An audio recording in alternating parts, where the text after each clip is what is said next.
Cooling पण आणि healthy पण या पानक सिरीज मध्ये आपलं स्वागत आहे. पानक हे एक पारंपरिक आयुर्वेदामध्ये वर्णन केलेला पेय पदार्थ आहे. आयुर्वेदामध्ये ग्रीष्म ऋतूमध्ये म्हणजेच समर सीझन मध्ये याचं सेवन करायला सांगितलेलं आहे. उष्णतेमुळे होणारे त्रास कमी करण्यासाठी आणि वाढलेल्या पित्तदोषामुळे होणारे त्रास कमी करण्यासाठी या पानक म्हणजेच या पेय पदार्थांचा उपयोग होतो. तर हायड्रेशन स्टेटस मेंटेन ठेवण्यासाठी आणि आपल्या शरीरातल्या एनर्जी लेवल्स मेंटेन ठेवण्यासाठी सुद्धा यांचा उपयोग होतो. आजचं पहिलं पानक आपण बघणार आहोत ते आहे चिंचा पानक. चिंचा पानकासाठी आपल्याला एक भाग चिंच घ्यायची आहे, म्हणजे आपण आता एक वाटी चिंच घेतलेली आहे. त्याच्यामध्ये आपण 4 भाग पाणी घालणार आहोत, म्हणजे 4 वाट्या आपल्याला पाणी घालायचं आहे.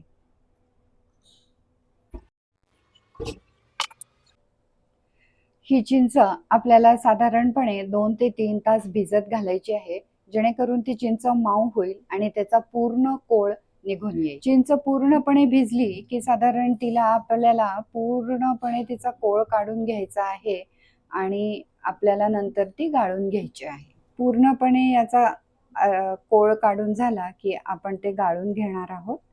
आपण पूर्णपणे आता हा कोळ गाळून घेणार आहोत.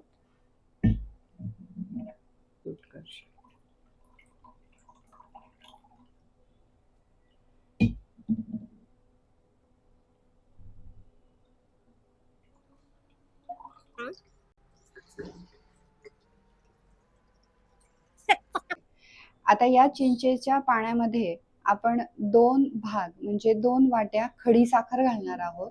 तर ही खडी साखर अशी ओबडधोबड खडायची हवी. क्रिस्टल्स वाली खडी साखर आपल्याला घ्यायची नाहीये, पण आपण ती अशी पिठी करून घ्यायची, म्हणजे ती मिसळायला अगदी सोपी होते. सो 2 वाट्या खडी साखर,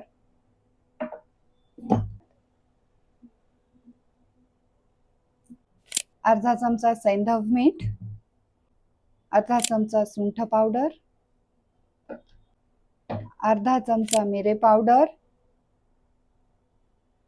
असं सगळं एकत्र आपल्याला मिश्रण मिक्स करून घ्यायचं आहे. असं हे तयार झालेलं चिंचा पानक अत्यंत उपयोगी आहे.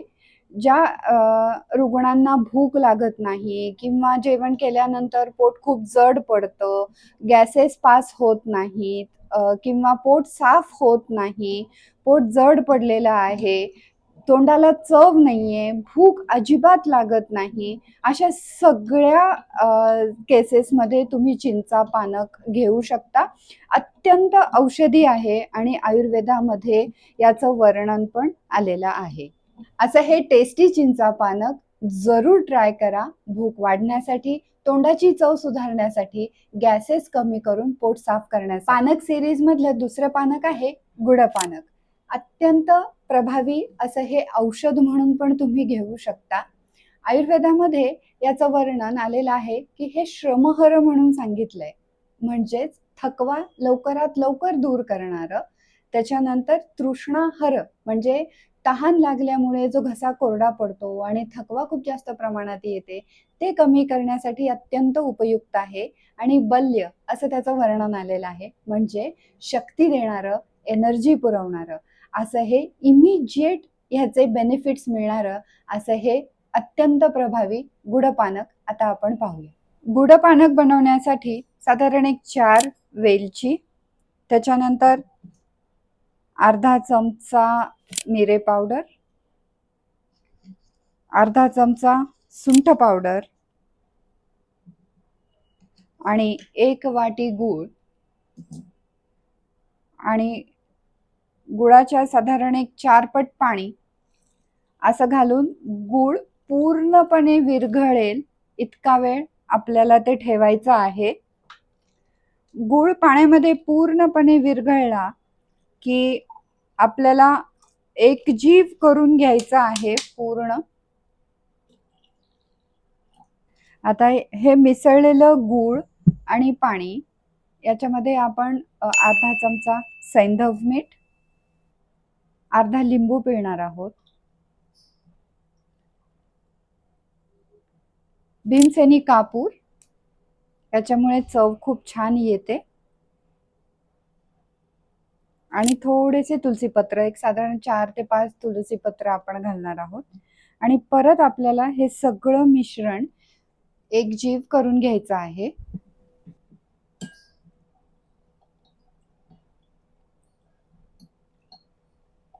आजचं आपलं तिसरं पानक आहे द्राक्ष पानकम, जे आपण काळ्या मनुकांपासून बनवणार आहोत. हे पानक शरीराचा थकवा कमी करून एनर्जी बूस्ट करणारं आहे, पोट साफ करण्यासाठी अत्यंत उपयुक्त आहे आणि गर्भिणी स्त्रियांसाठी तर हे अमृतासमान उपयुक्त आहे. तर पोट साफ करण्यासाठी, भूक वाढवण्यासाठी, गॅसेस कमी करण्यासाठी आणि तहान भागवण्यासाठी याचा खूप चांगला फायदा होतो. तर आपण बघूया हे पानक कसं बनवायचं. द्राक्ष पानकं बनवण्यासाठी साधारण आपण 1 वाटी काळे मनुके घेणार आहोत. त्याच्यामध्ये आपण 4 भाग पाणी घालायचं आहे, म्हणजे 4 वाटी पाणी घालणार आहोत.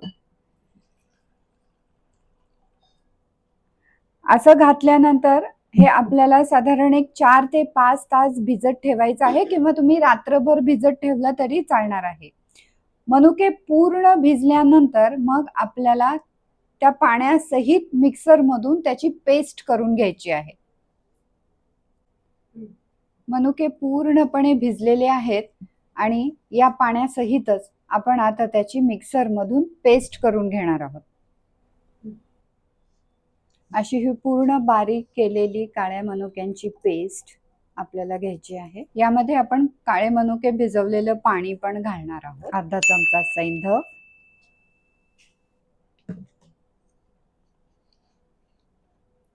अर्धा चमचा सुंठ पावडर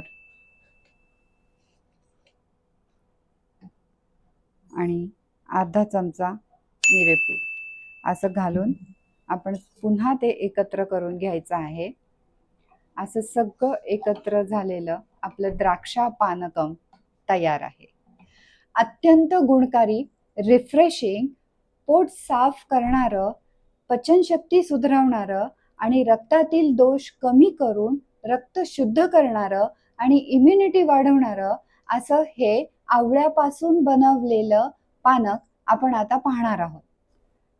पुढचं पानक, आमला पानक बनवण्यासाठी आपल्याला आवळे उकडून घ्यायचे आहेत आणि उकडलेले आवळे साधारणपणे त्याला आपल्याला बीज काढून घ्यायचं आहे त्यामधलं, आणि असं उकडलेल्या आवळ्याचा आपण मिक्सरमध्ये घालून थोडंसं पाणी घालून आपण त्याची फाईन पेस्ट बनवून घ्यायची आहे.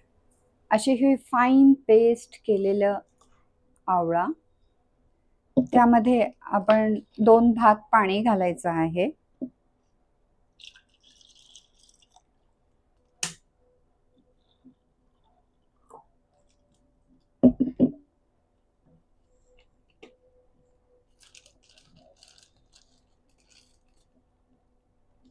थोडासा गूळ, सैंधव मीठ अर्धा चमचा, सुंठ पावडर अर्धा चमचा, असं सगळं आपल्याला एकत्र करून घ्यायचं आहे. गूळ पूर्णपणे विरघळला गेला पाहिजे की आपलं हे अत्यंत गुणकारी आमला पानक तयार आहे. आपण आता बडीशोप पासून बनवलेलं पानक पाहणार आहोत. हे शरीरामध्ये थंडावा निर्माण करणारं, वात, पित्त, कफ या तीनही दोषांचं संतुलन राखणारं, पचनशक्ती सुधारवणारं आणि शरीराला पोषण देणारं असं हे अत्यंत गुणकारी पानक आपण आता पाहूया. बडीशोप पासून बनवलेलं पानक आता आपण पाहणार आहोत.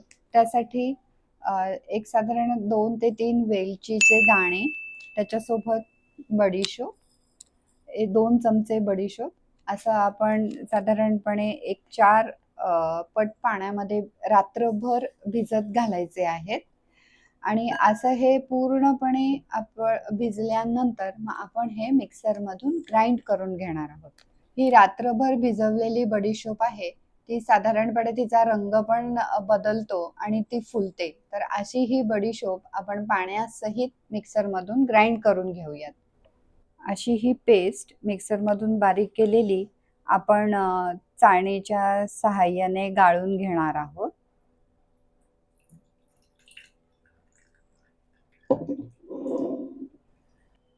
यामध्ये 2 चमचे बारीक केलेली खडी साखर,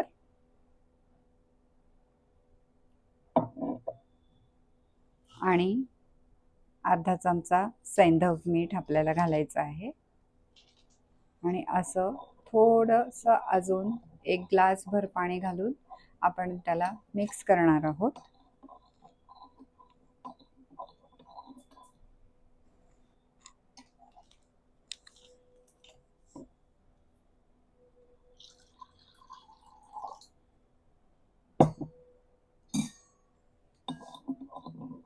तर इतकं सोपं असं हे बडीशोप पासून बनवलेलं पानक तयार आहे. तुम्हाला ही कूल पण हेल्दी पण पानक सिरीज कशी वाटली हे नक्की कमेंट्स मध्ये कळवा.